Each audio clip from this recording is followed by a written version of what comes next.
Easter. Happy Easter to you. So where are you located again? Right now I'm in Spain. Okay. The business is located in San Diego. Okay, I got you. Excellent, excellent. Well, I'm in Kansas City, Missouri. It's great to meet you, and I'd love to begin our conversation. Before we get into, your life as an entrepreneur and all of the things that you've done, we look at the calendar, and right now it's March of 2024. 4 years ago, the pandemic began, threw us all into a tailspin, so to speak. How did you survive that time period, and how did it change you? Well, for one, I think I was somewhat fortunate from a business perspective because we had already done quite a bit of work remotely, right? Basically, more using things like Skype and WebEx and GoToMeeting and stuff. Zoom was pretty much just starting, right? I mean, it may have existed, but I wasn't really aware of it to any Yeah. significant extent. But we had done most of the work in our business remotely anyway. So that change wasn't such a big deal. And then I'm one of those people, if somebody announces that there are any kind of programs that can help business, especially small business, I went all out because I had time, right? You couldn't go anywhere. So I really researched all the different things. And what was kind of interesting was that we basically, not being sure what would happen to our business dealings, like, both with the real estate investing clients and the consulting clients, and quite a few actually in that initial period between January and June, we're basically saying, yeah, we had planned to set up new contracts for the year, but we don't really know what's happening, so let's hold off. And that got me pretty concerned for a little while there. So two things. One, we applied and were successful in getting pretty much funding that wasn't required repayment for these different small business government programs like PPP and what have you. But the other thing that was also interesting, and that's specific for people in real estate investing, is that I studied what are the rules for the forbearance on mortgages.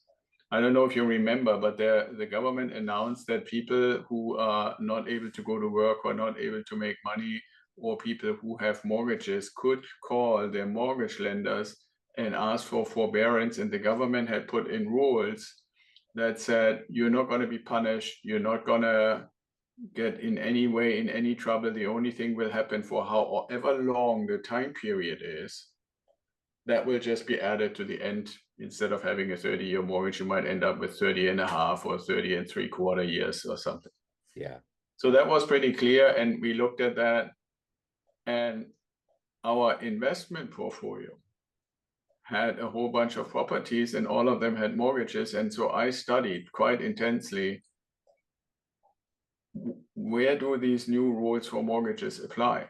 And surprisingly, I guess this is just because they were rushing. They didn't make any distinction if you were living in the property that had a mortgage or if you had it as an investment property. So we applied for a forbearance for every one of the properties we had and told our clients. And what that did, to answer your question kind of in a long-winded roundabout way, is since all our properties were occupied and the people couldn't go anywhere, and I couldn't even imagine that somebody would say, I leave my house in the middle of a pandemic. We had always had good tenants and they all paid. Sometimes we needed to do a little bit of an extension, but suddenly we went from maybe making $200-300 per house to like pretty much the full rent. So that little window until we got our contracts back and stuff like that, we could actually cover, because we just really dove into the government programs. And luckily, I guess I feel it's some luck to it that they all apply to our situation and our client situation as well. Absolutely. So let me ask you this. Let me get to the brass tacks of what you do on a daily basis. I'm going to put you in front of a bunch of third graders. It's career day, and one of the kids says, "Hey, what do you do for a living?" How do you answer that child? Well, I'm trying to find people that have a good job that makes them good money and who would like to use some of that money to work for them. And then I help them, teach them, and show them how they can find things to buy with that money so that that money can be well performing or high performing, if you want to use that term, and make their money in the long run. And So, ultimately, the goal is let me just say that last Yeah, yeah. thing Sure. for the third graders. The goal is that you don't have to work 40 or 45 or 50 years, so Yeah, that you can at some point say, I have these investments and they work for me and not I work for someone. absolutely. So what did you want to be in the third grade? What was your dream to grow up and become? I wanted to become an airline pilot. Okay. Do you have a pilot? Do you fly? I did 22 years in the Air Force because the airlines didn't hire when I came out of school. So So I flew the slightly faster jets than the yeah, airlines. absolutely you did. You did the Cadillac of flying for sure. So Kind of like the NASCAR or Indy or whatever. exactly. And that's what people like. The third graders would love that. That would be Yeah, once they sure. honed in on that, you wouldn't that would be the topic. So talk to me a little bit about how you became an entrepreneur and got savvy about helping people invest. How did all of that begin? Kind of take me back to your childhood and how the seeds began. Well, I wasn't really necessarily in my childhood because, like I said, childhood dream was I wanted to fly. There's a little bit of a funny twist, and I answer the rest of your question in a moment, is Sure. that my grandparents always said when my mom was um, kind of walking me in the little Kinderwagen and a plane went across with a contrail, she always said, "Look up there is Onkel Gerd," because my uncle was working for Lufthansa and she made me believe that he was in literally every plane that went across the sky, right? So um, but to your question about becoming an entrepreneur, so like I said, I worked for 22 years as an officer in the Air Force, then retired and got recruited into a software company, into an executive role there. And within that time, this was a kind of company that got sponsored by the government to develop products both for the government and for the open market. And they got seed funding with the idea if you build products that are dual use, then ultimately you're no longer going to be dependent on the government and you can build a thriving business. And so I joined them about a year before that point came where they were supposed to be self-sustaining. And the team, I was responsible for customer service and training, and then we had HR, and we had marketing and sales and development and R&D and what have you, the typical departments. And the leaders of each department came together and said, okay, we need to come up with a business plan that makes us sustainable when the government money comes to an end. And we presented it to after like a 1.5-day workshop, we presented it to the owner of the business, the founder. And he basically within one night said, yeah, nice work, but we're not going to do that. Myself and our investors want to go a different route. And I call this basically my mutiny moment, right? The leadership team, or executive team, whatever term you want to use, we came up with a plan that we were convinced would be successful for the company, and the owners didn't want to do it. So how can you stay, right? So within a relatively short period of time, one after the next, we left. And for me, that brought the question, okay, do I go and find another job or what can I do? And I basically decided, okay, if I really want to be in charge, then I got to be in charge for my own business. And so in 2005, I basically started my own company and have been doing that ever since. I'm always saying I'm pretty much unemployable now. So who's been a hero or inspiration for you in your life? uh, I have to say this has not always been the case, but after reading more stuff, I would probably say Arnold Schwarzenegger. Oh yeah. Yeah, there's a really good documentary on Netflix. Have you seen that? Yeah, I've seen that. I've also read his autobiography, which is Yeah. actually a good read, I have to say. Yeah. It has a lot of nuances that I'm aware of as kind of like a ardent follower, so to speak, but not many people. See, the thing you mentioned briefly, how to get into the real estate thing, because my business originally started out as consulting business, mainly in the same space that I had been working in the Air Force and then for the software company. And when I basically started getting more and more interested in real estate, I was looking at who is actually doing this successfully and whose name was I aware of, so to speak, right? Yeah. And at the time, the Terminator movies were everywhere, right? Yeah. And everybody knew that Schwarzenegger is an immigrant from Austria, speaks kind of like English with a little bit of an accent like I do. I mean, his accent is different, but you know.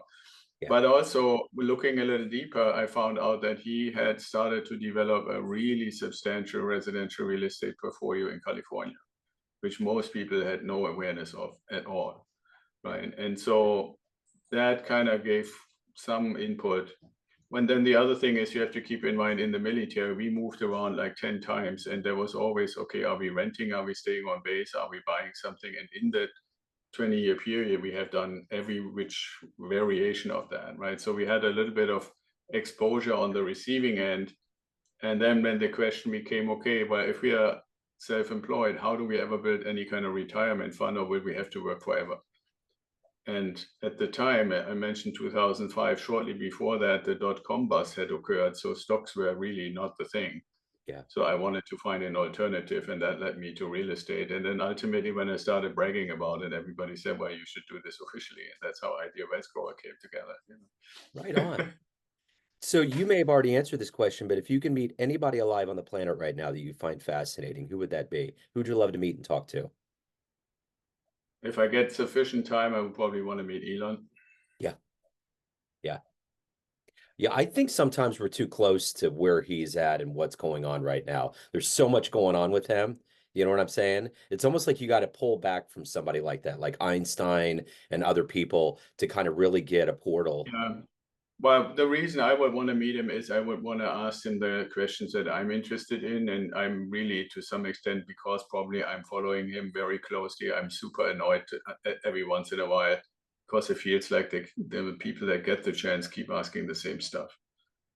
Right. Yeah, I mean, I hear there is literally cases where I hear the question, I can already say, here's what he's going to answer. yeah, yeah, right. And only because I know he's been asked that same question 10 times and he always answers the same way. Uh-huh. Yep, for sure. The only interview I've seen that's rather unique that kind of deviates is Joe Rogan. They tend to have a good conversation together. Yeah, I also like the ones with Lex Friedman. Yeah, And that's what I meant when I said if I were to have the chance to get enough time. I think Lex is just that format that he has been able to successfully establish is just amazing, yeah, right? If you say, okay, it could be 2 hours, 3 hours, could be 5 hours, and we're going to speak until we feel we exhausted what we want to talk about, you yeah, know, and I think Elon's been there 4 times and it's gotten better every time. yeah, yeah. So let me ask you this. What is the motivation for you every day to wake up, to do the job that you do, which is helping people, but also to evolve as a professional yourself? Well, the one thing is obviously, I used to call it the aha moment. It's probably a little bit evolved from that, is when somebody like any one of our clients says, the thing that we had been talking about and working towards has actually happened, right? And so it could be one really like super energetic moment is when somebody just calls me or sends me a WhatsApp or whatever and say, I just finished closing with a notary, Yeah, because that means they bought an investment property. But I also have clients who have been helping for years, not just getting into the properties, but also evolving from, and most of them still remain to be employees, but in parallel evolving as business owners, right? And like literally just before our call today, I had a conversation, a mentoring session with one of my longest term clients, and she's in the process of structuring her organization with like a trust and a holding company, and then having all her properties in separate LLCs to protect, to, you know, have anonymity, to have the right tax structure. And oftentimes when people think about investing, or somebody like me helping them to invest, both by providing and introducing them to properties, but also from a mindset perspective, they forget that you need to also legally set it up so that people don't say, oh, look, Joe has gotten successful, he's now worth a couple of million, let's sue him, and be successful in that, right? So there is this personal component, and as much as I love to hear from people, yeah, we actually got the house that we had been working on, I also love when people say, I got this milestone and this milestone and this puzzle piece in place. And you can hear it. I'm sure you hear this too. You hear it in their language when they first start and they really describe everything like a typical employee would. yeah, And then their speech starts changing into really being more in charge, being more self-confident. And that client of mine that I just spoke about, she used to be a little mouse, and she is like a lioness now. Yeah. Yeah. So you have to give out a lot of good advice to your clients. What's the best advice that you've ever gotten? Never stop learning. Yeah. Yeah. So of all of the things that you've done in your life up to this point and accomplished and become, what are you the proudest of?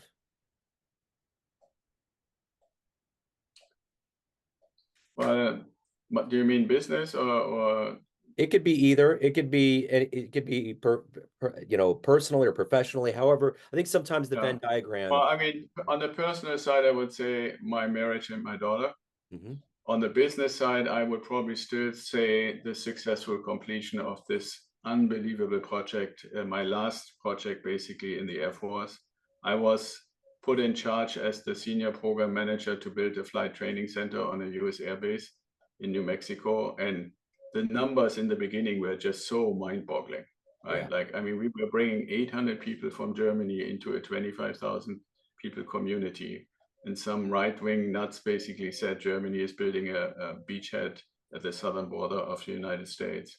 $100 million of infrastructure investment, $1 billion of equipment, right? Like, I mean, those numbers were just mind-boggling. And there was a time where we became so well known in the community that my wife at some point said, you know, I'm sick and tired to go to all these events and constantly being put on a platter, you know. Yeah. So. Yeah. Wow. So let me ask you this. Everyone out there has a perception of you, family, friends, clients, but you run the show. What's your perception of you? Who do you think you are? Well, I hope I am somebody who is always putting the benefit of other people first. Yeah. Yeah. So if anyone wants to hire you, reach out, learn more about you, anything about your world, where's the best place to go? Well, if you can either go to idealwealthgrower.com, and on the website you find a little more about what we do, but also we have a button which I always really feel is the best way, kind of doing what you and I are doing right now, is hit the button that says book a call and have a complimentary conversation. I literally have it set up for 60 minutes, not because it has to take that long, Yeah. but I really want to get to know somebody and see if we vibe correctly, and if we like each other and if we like the approach and stuff. And the same is true. We also have a podcast. Sorry about that. Uh-oh, that's We, okay.